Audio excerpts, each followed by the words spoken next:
que solo pueden ser escuchados por niñas, niños y adolescentes bajo la supervisión de sus madres, padres, representantes o responsables. Este programa es presentado por... En Santa Mónica, consultorio veterinario del Dr. Alfredo Cova, garantía total para el bienestar de su mascota. Tecnohospitalaria.com, la calidad que da la experiencia en servicio técnico de equipos médicos y estéticos. Tecnieléctrico, siempre, siempre damos soluciones. Informe RCR presenta Titulares de la Mañana con Pedro García Otero.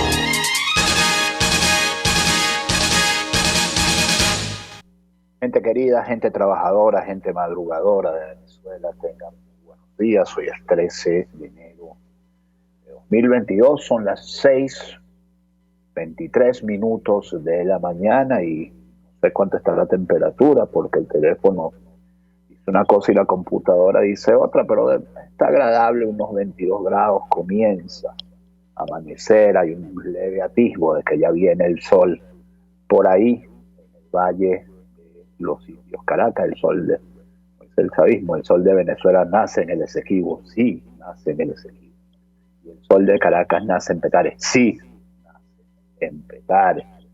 Disculpan el chiste malo. La principal información del día, chiste malo del gobierno, ¿no? La principal información del día tiene que ver con ese chiste malo justamente, y es que Venezuela ha perdido su derecho a voto en la ONU por falta de pago. Ya saldrá el régimen por ahí a decir que es como por culpa de las sanciones. Aquí solo hay dos culpas de todo, ellos no son culpables de nada. El 50% de las culpas las tienen las sanciones y el 50% de las otras culpas las tiene el sabotaje, ¿no? O el saboteo, como les dicen ellos, saboteando el español, por cierto. Lo tomo de un periódico, puedo haberlo tomado de cualquier medio local, pero lo tomo de un medio que se llama El Mañana, que publica desde Laredo, Texas, en español. Y dice, como sigue, Venezuela pierde derecho a voto en la ONU por falta de pago. Se suspende el derecho de voto en la Asamblea General de cualquier país cuyo monto de atraso sea igual o superior a la contribución adeudada por él durante los últimos 2 años completos. Es decir, nuestros amigos del Ministerio de Relaciones Exteriores le deben a la ONU, el gobierno del Estado venezolano le debe a la ONU 2 años de condominio, pues, por decirlo de alguna manera. La situación precaria enfrentada por Venezuela, dice la nota que firma Jesús García, es evidente cada día más a nivel mundial. En este contexto, el país latino fue incluido junto con 8 naciones que perdieron su derecho al voto en la ONU debido a una deuda excesiva con la organización. La nueva disposición fue comunicada este martes por el secretario general Antonio Guterres a los miembros de la Asamblea General. Actualmente 11 estados se encuentran en situación de mora en el pago de sus contribuciones en función con el artículo 19 de la Carta de las Naciones Unidas. Dicho artículo suspende el derecho de voto en la Asamblea General de cualquier país cuyo monto de atraso sea igual o superior a la contribución adeudada por él durante los últimos 2 años completos. Hay una excepción en dicha ley. Si el incumplimiento se debe a circunstancias fuera de su control, seguramente irá Plasencia a la ONU a alegar que eso es pues culpa de las sanciones, y a lo mejor Antonio Guterres le da la derecha, porque bueno, porque ellos entienden. Un Estado al que se refiere el artículo 19 puede, a pesar de su situación, conservar el derecho al voto. Antonio Guterres, miren el grupo selecto en el que nos encontramos. Antonio Guterres confirmó encontrar en esta situación a las Islas Comoras, Santo Tomé y Príncipe y Somalia, las cuales presentan una inestabilidad de gobierno debido a los encuentros armados en sus territorios. El secretario general especificó el monto mínimo que cada país debe pagar para recuperar su derecho al voto. Venezuela, cerca de $40 millones. Pensar que esto era medio día de petróleo en la época de Hugo Chávez, chicos.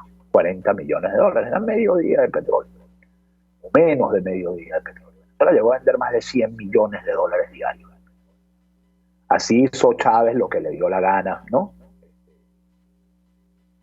Durante muchos años, hasta que, bueno, el modelo de gastar hasta morir resultó siendo insostenible. Siempre pienso en aquellos años del basarazo, de la Pax Cadillana, del basarazo chavista, y pienso en aquella escena memorable de Nicolas Cage en Living Las Vegas, arrasando con un supermercado de licores, llenando un carrito de licores. Bueno, así era el chavismo en los años 2006, 2007, 2008. Bueno, ahora no podemos pagar 40 millones de dólares de una deuda que para cualquier país, y me van a perdonar la expresión, es una deuda peorra. A perdonar la expresión tan caraqueña, ¿no? El caraqueñismo. Bueno, Venezuela cerca de 40 millones de dólares, Irán unos 18 millones y Sudán alrededor de 300.000. El grupo de países en el que estamos, Islas Comoras, Santo Tomé y Príncipe.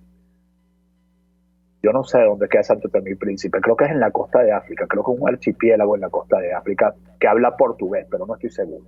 Y Somalia, las cuales presentan una inestabilidad de gobierno, esos tres, más Irán, nuestros mejores amigos, Sudán, pobrecito Sudán, ¿no? 300.000 dólares, eso sí es como... Sudán es un país en extrema pobreza, ¿no? Dicho presupuesto además en guerra, dividido. Dicho presupuesto es utilizado por el organismo para referir los planes de acción en torno a cuestionamientos como el medio ambiente, medicina y demás temas de índole e importancia internacional. Con la situación enfrentada por el país latino, por cierto, somos el único país latinoamericano en esto, nuevamente, Venezuela ve difícil recuperar su derecho al voto en la ONU por falta de pagos. También se ha anunciado ayer, comentaba en estos días en Twitter, que de 47 países que conforman el Consejo de Derechos Humanos de la ONU, 32 son dictaduras, es decir, 68% de los países que conforman el Consejo de Derechos Humanos son dictaduras. Y en este sentido, Venezuela irá el 25 de enero, es decir, en 12 días, a un examen periódico universal de derechos humanos del Consejo de Derechos Humanos. Imagínense ustedes quiénes son los encargados de evaluarla. Justamente Somalia, país en guerra, un país dominado por señores de la guerra. Indonesia, un país con un récord terrible de derechos humanos. Y Cuba van a ser los que nos evalúen. Por supuesto, el régimen se frota las manos con esto porque la evaluación va a ser absolutamente benigna, lo cual no quita que la situación de derechos humanos de Venezuela sea una desgracia. Cuba, Somalia e Indonesia son los que van a evaluar a Venezuela. Los 3 peores alumnos del salón van a evaluar al 4º peor alumno del salón. Esto no es una nota, sino son unos tweets que agarré por ahí, así que no les puedo leer nada, pero para que tengan presente eso, que dentro de 12 días, es decir, que hoy estamos a 13, bueno, el 25 va a ser, el 27 va a ser sábado, va a ser el jueves dentro de 2 semanas, el martes de dentro de 2 semanas. Les decía yo que 50% de las culpas son de las sanciones, el otro 50% es del sabotaje. Al gobierno le dan con un martillito de goma en la rodilla y grita sabotaje. No mueve la rodilla, sino que grita sabotaje. Bueno, el gobierno asegura que explosión del poliducto de Oriente fue un acto de sabotaje. Tuvo la comisión presidencial, yo no sé cómo lo sabotean tanto. Tienen el control tan tremendo del país y lo sabotean en sus narices todos los días. Todos los días. La comisión presidencial emitió un comunicado donde aseguran que el suceso fue provocado. Cosas que se ha provocado y otras cosas que es un sabotaje. Si es por inepcia, ahí no hay sabotaje, pues. Si es la gente que perfora el poliducto y usted se lo permite, ahí tampoco es sabotaje.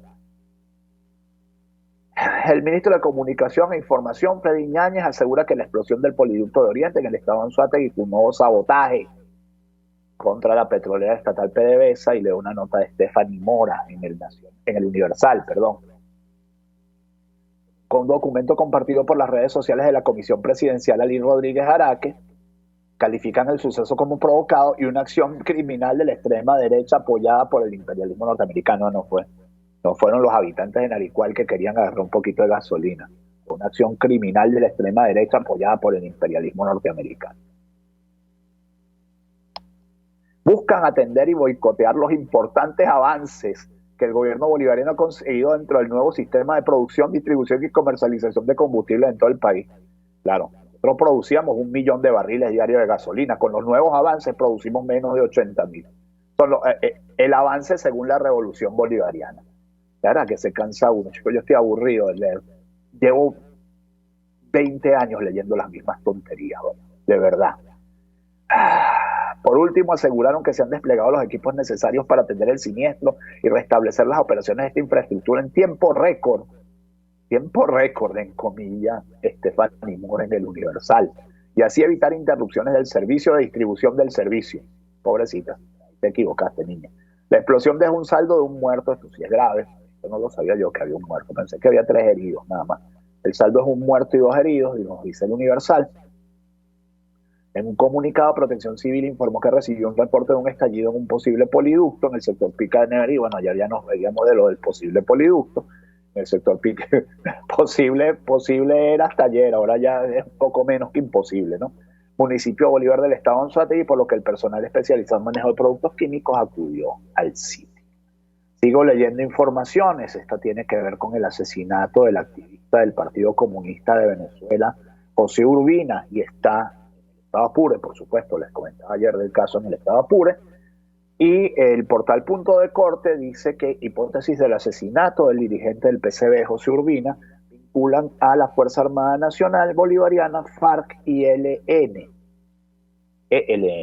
Luego de conocerse el asesinato de José Urbina, dirigente del Partido Comunista de Venezuela en el estado Apure, diversas hipótesis han salido a la luz pública a través de las redes sociales.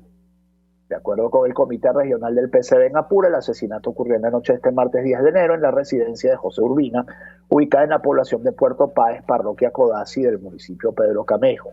El PCB publicó un video que realizó recientemente Urbina, donde advierte que hace responsable al comandante del destacamento de la Guardia Nacional Bolivariana en Puerto Páez, estado Apure, de lo que le ocurra. Esto es muy grave, ¿eh?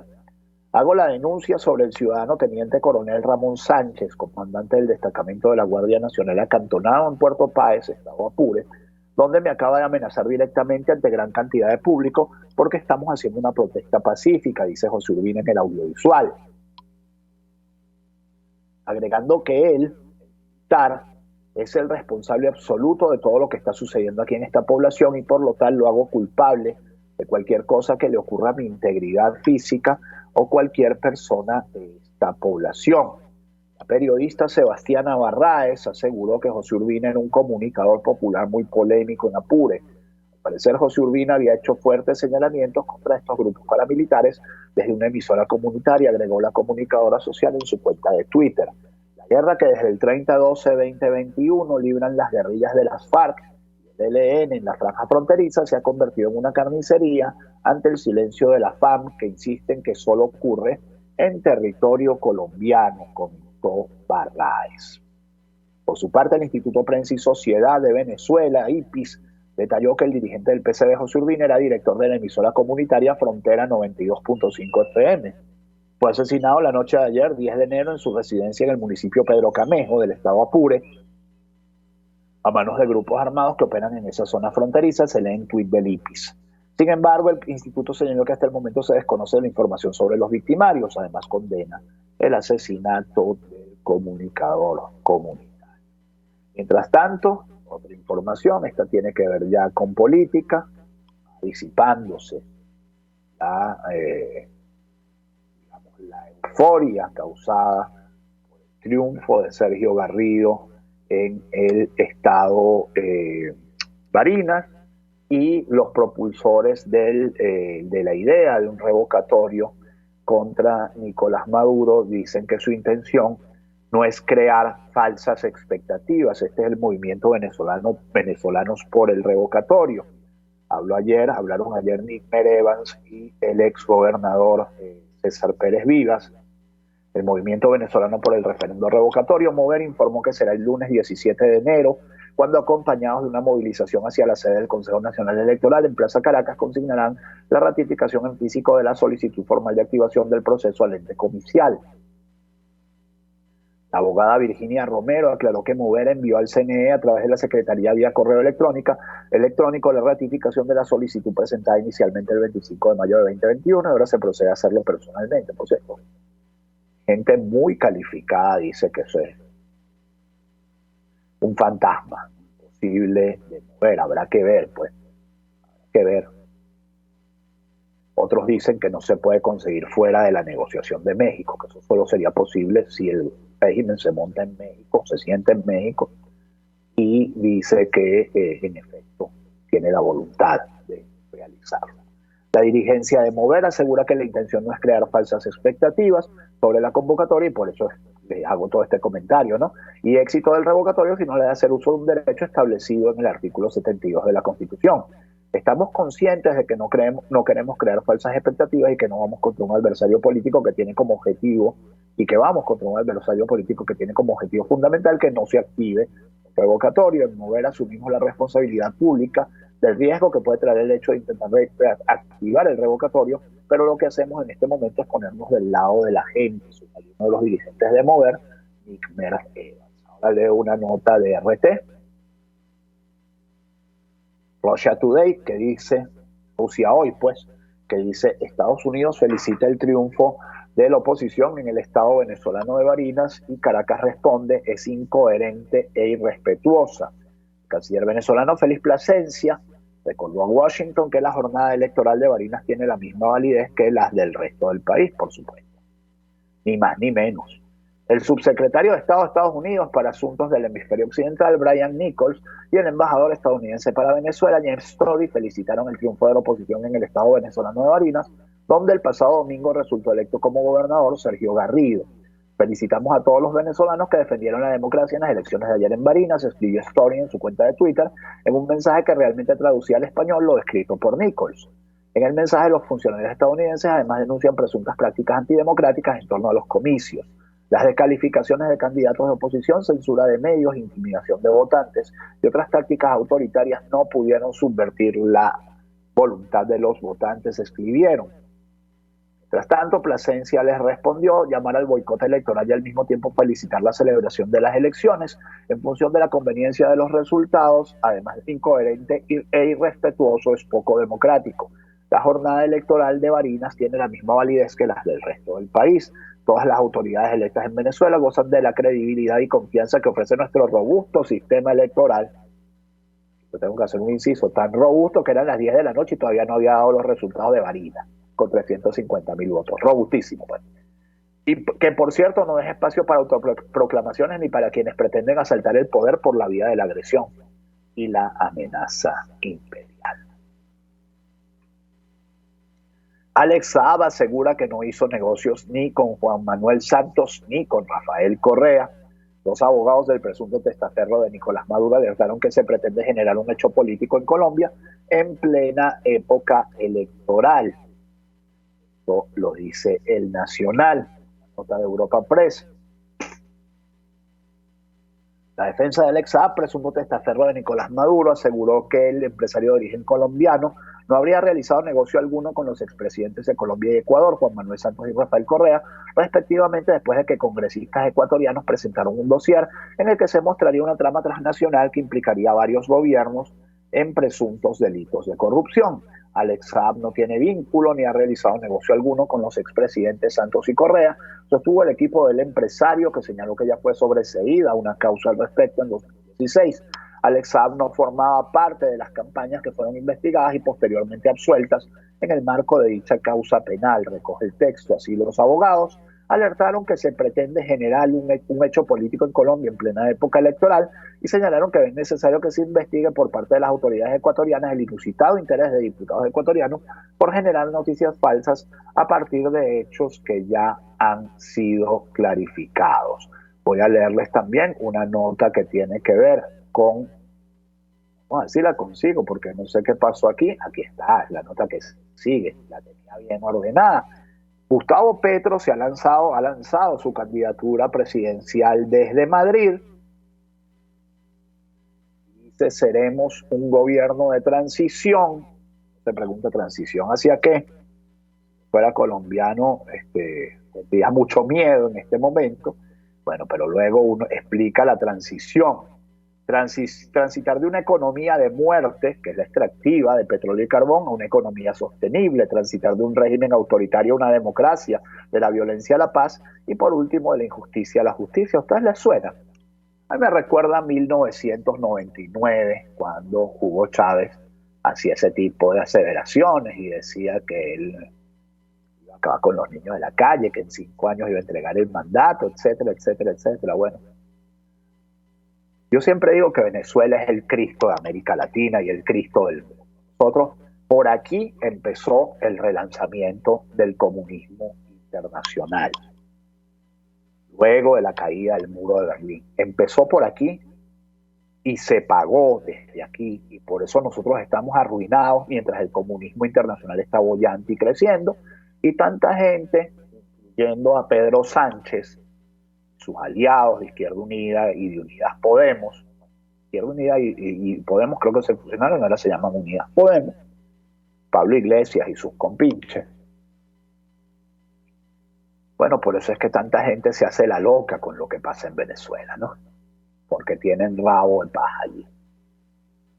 Entonces, bueno, de aquí en adelante, de Venezuela en adelante, nadie puede alegar ignorancia. Por cierto, esto tampoco fue que ocurrió en el vacío, esto ocurrió porque los venezolanos, yo me voy a incluir en tanto y en cuanto miembro de la sociedad venezolana, aunque nunca voté por ese señor, ni por nada que se parezca a ese señor, los venezolanos le dicen,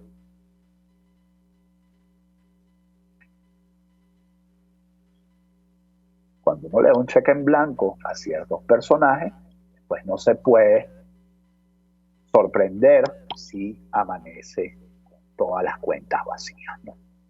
6:44 minutos, esto es Titulares de la Mañana de RCR 750M. Jaime Nestares en la dirección de la estación. César Arteaga en los controles. Quien les habla, Pedro García Otero. Hacemos este programa que llega a ustedes como cortesía de Tecnohospitalaria y no vamos para servirles. Tecnieléctrico, siempre damos soluciones, y del consultorio veterinario del doctor Alfredo Cova, garantía integral para el bienestar de su mascota. Veo que hace varios días la gente se queja, los oyentes se están quejando del volumen en RCR. Yo particularmente lo escucho bien aquí en mi computadora, pero bueno, César, creo que sería algo de lo que habría que ocuparse, porque de verdad que las quejas ya tienen varios días y alcanzan a todos los programas. Vamos con el momento de publicidad, entonces. Su mascota tiene una necesidad, el sitio al que usted debe acudir es el consultorio veterinario del doctor Alfredo Cova en Santa Mónica, que lleva más de 30 años atendiendo animales, desde peces silvestres hasta caballos. Póngalos en manos del buen doctor, que les ofrece, entre otros, servicios de plan de vacunación, medicina interna, atención nutricional y cirugías electivas, además de peluquería canina. Búsquenos en las redes sociales como @dralfredocova, llámenos al 0212-661-1546, 0414-127-7947.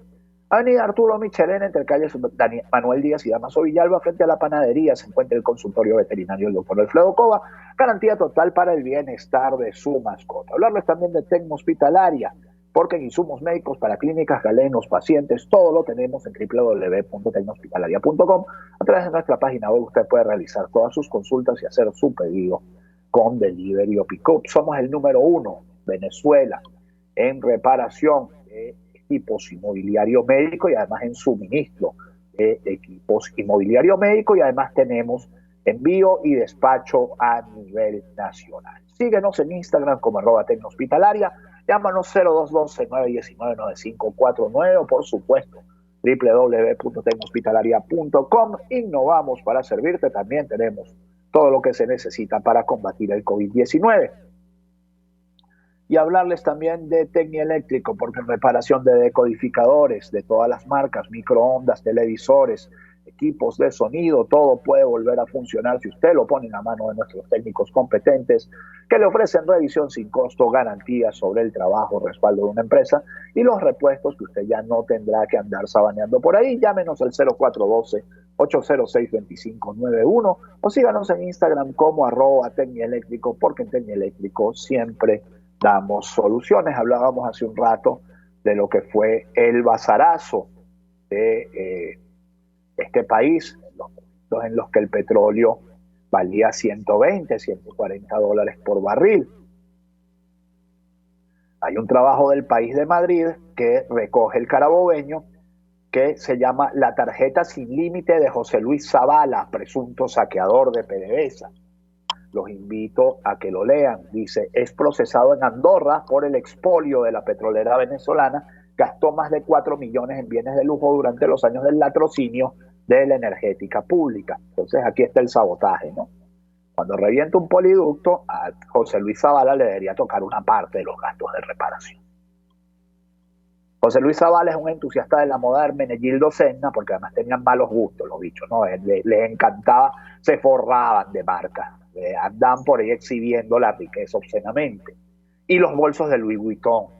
En 2009 este corredor de seguros venezolano, todos tenían que ver con Diego Salazar, y Diego Salazar es el primo de Rafael Ramírez, hoy en día en los calabozos del DGCIM. Ojalá que empiece el juicio para que sepamos quiénes se beneficiaron de esa vasta red de corrupción, ¿no?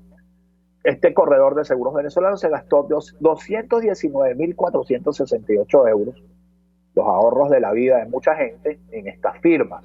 Otra de sus pasiones son los relojes, en especial los suizos de lujo. Por ejemplo, pagó 149.000 euros por hacerse en 2010 con un exclusivo ejemplar de oro de una edición limitada de Jaeger-LeCoultre True. Yo no sé ni cómo se pronuncia esto. Las tarjetas de crédito de Zavala parecían no tener límite y alimentarse de un pozo sin fondo, sus millonarias cuentas ocultas en Andorra. El análisis de las facturas y de sus movimientos bancarios a los que ha tenido acceso el país revelan la pasión por la buena vida de este empresario venezolano. Empresario nada, chico, todo un ladrón. Empresario nada. Empresario el que se levanta a las 6 de la mañana a abrir una panadería. Empresario el que se levanta a las 6 de la mañana a abrir un taller mecánico. Son ladrones, chicos, no los llamen empresarios. No manchen el nombre de los empresarios, que son gente que produce riqueza y bienestar para la sociedad. Revelan la pasión por la buena vida de este empresario venezolano procesado desde 2018 en el Principado Pirenaico por participar en el saqueo de una de las principales compañías energéticas públicas de América Latina, Petróleos de Venezuela. El empresario que no trabajó en PDVSA está encausado en Andorra por su vinculación con uno de los miembros de la trama que expolió la compañía pública, el magnate venezolano de los seguros, Omar Farías. Siempre recuerdo cuando entrevisté a Rafael Ramírez y le pregunté que cómo era posible que él no estuviera al tanto de las andanzas de su primo Diego Salazar, y decía que no, él no sabía nada, él no supo nada, él nunca supo nada. Entonces, ¿qué clase de presidente de PDVSA era usted, señor? Me pregunté, yo le hice la pregunta, bueno, entonces usted no tiene ninguna autocrítica que hacerse, su gestión fue perfecta, y me contestó que sí. Las entrevistas, para quien quiera buscarlas, están por ahí en Noticiero Digital, si no se han desaparecido, porque las páginas web tienen ese problema, que de pronto viene un relanzamiento, un refrescamiento de la página y se pierden archivos, ¿no? 3 entrevistas, una entrevista en 3 partes, le hice yo a Rafael Ramírez, eso fue 2017, 2018, por ahí. La justicia española confirma la entrega del ex guardaespaldas de Chávez a Estados Unidos. La Audiencia Nacional Española rechazó el recurso de Adrián Velázquez, ex guardaespaldas del expresidente de Venezuela, Hugo Chávez. Otro, Chávez enfermo, nombra a la enfermera tesorera y al guardaespaldas primer damo de la tesorera. No, tremendo.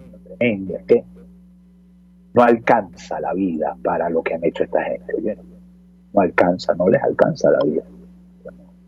O sea, pueden estar pagando el resto de su vida y quedan debiendo.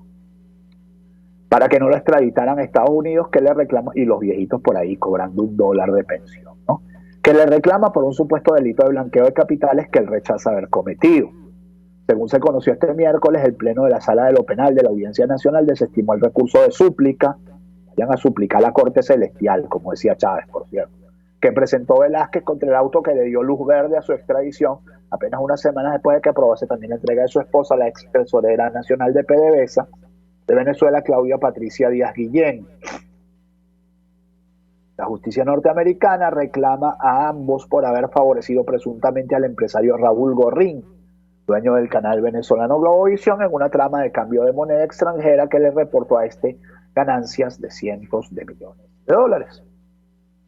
Recuerda el Tribunal Español que estos hechos constituirían en España un delito de blanqueo de capitales cometido en el seno de una organización criminal, entre otros requisitos para la extradición, y niega que Velázquez haya aportado elementos que permitan afirmar que Estados Unidos cuenta con una estructura penitenciaria poco compatible con el debido respeto a la dignidad humana, sino que los traigan para acá también.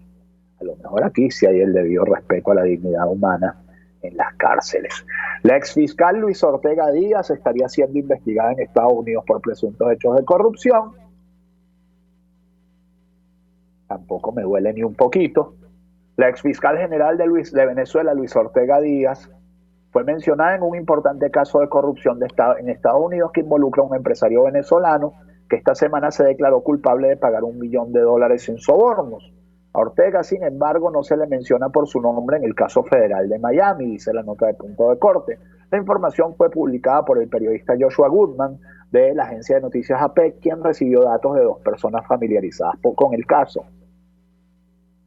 Al declararse culpable el lunes de conspirar para defraudar a los Estados Unidos, el empresario Carlos Urbano Fermín advirtió haber pagado alrededor de $1 millón en sobornos a un fiscal de alto rango en Venezuela como seguro contra cualquier investigación sobre su extenso contrato de construcción con el gigante petrolero estatal PDVSA. Reportó Goodman. Sabotaje. Saboteaban todos los días a PDVSA. Esto sí es sabotaje, ¿no? Por cierto, de eso no se ocupan aquí nadie le hace seguimiento a esto, nadie abre un caso aquí en Venezuela sobre esto, ¿no? Todos calladitos porque ahí todo el mundo recibió y no fueron caramelos justamente. El funcionario venezolano anónimo es Ortega, dijeron las 2 personas familiarizadas con el caso. Si a la exfiscal no se le menciona es porque parte del acuerdo fue dar los detalles solo si no citan su nombre. La explicación a esto es que se suponía que no debían hablar sobre la investigación que aún está en curso. El año pasado, cuando acusaron a Fermín, por cierto, hay que decir que Luis Ortega Díaz está buscando asilo en España. Ortega dijo que las acusaciones de soborno fueron provocadas por el arresto del hermano de Fermín en Venezuela y fueron un intento del gobierno de Maduro de forzar una confesión y empañar su reputación. Seguro. Acceso a la justicia dice que la reforma de la ley orgánica del TCJ es un caramelo envenenado, más bien se lo pregunta, más que decirlo. Dice que intenta lavarle la cara al Poder Judicial de Venezuela a la luz de la investigación de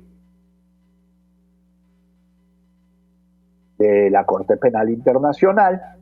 Rodríguez dijo al momento de comenzar a aprobar la primera discusión de esta ley: entienda, sepa y comprenda el pueblo de Venezuela que vamos a fondo con este proceso de reinstitucionalización de las instituciones democráticas de la República.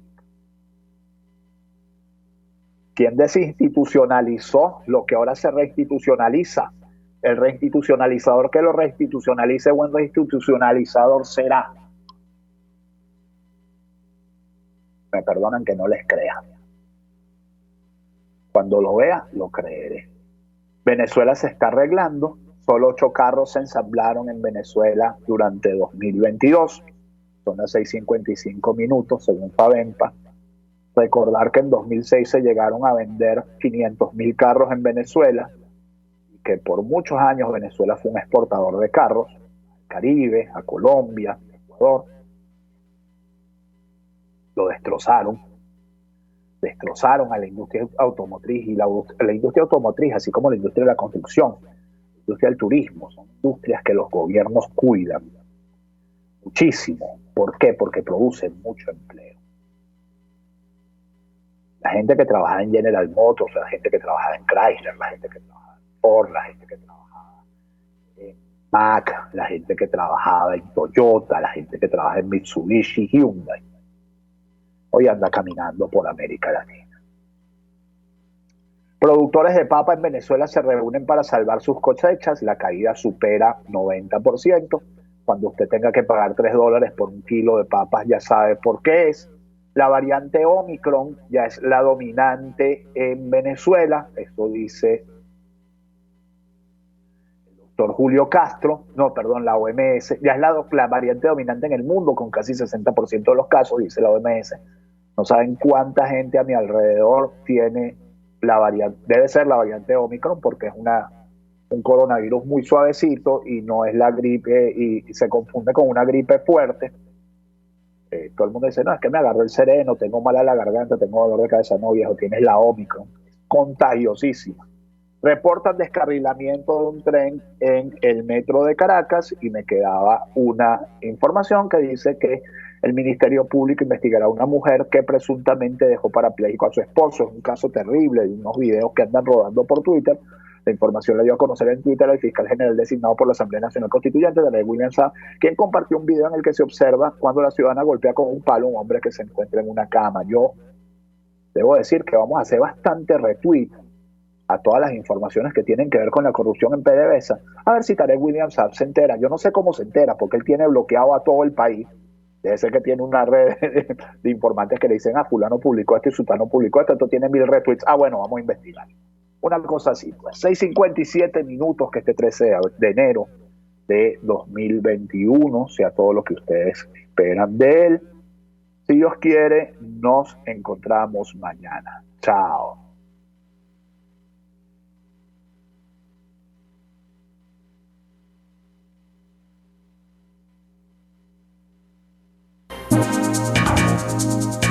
Informe RCR presentó Titulares de la Mañana con Pedro García Otero.